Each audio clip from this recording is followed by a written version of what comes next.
มีបងឮឈ្មោះនួនល្អគេថាអូនខ្មៅតែតាមការពិតសាច់សមាត់ខៃតែម្ដាយស្រីថ្លៃថាខ្មៅពីតោឆ្នាំថ្មីខ្មៅពេញក្រមរុងល្អសែនសំគ្មានស្រីណាដូចខ្មៅជាស្រីខ្មាគ្រប់លក្ខសំស្លូតប្រាជ្ញាក៏ឆ្លាតស្ដាប់ពាក្យម៉ែថ្ងៃនេះបុណ្យចូលឆ្នាំថ្មីបងឃើញខ្មៅស្រីអូនរៀបចំផ្ទះបោះរៀនទេវតាដាក់ការថ្វាយព្រះដាំស្លរូតរែជូនម្ដាយទៅវត្តបងឃើញខ្មៅពូនភ្នំខ្សាច់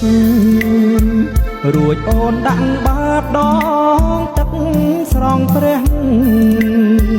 ជួនញាឃើញបងញញឹមសែនស្រស់អូនខ្មៅតែឈ្មោះសាច់សដូចសំឡី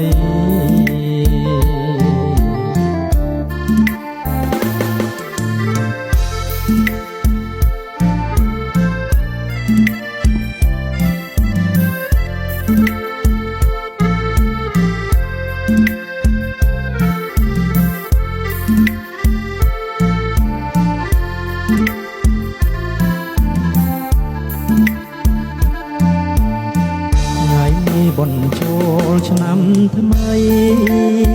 បងឃើញខ្មៅស្រីអូនរៀបចំផ្ទះ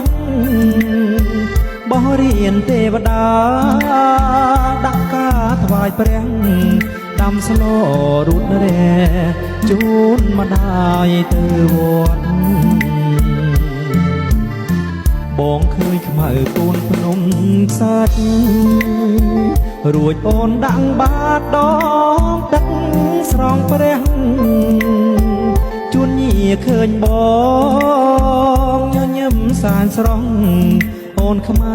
តែឈ្មោះសាច់សដូចសំឡី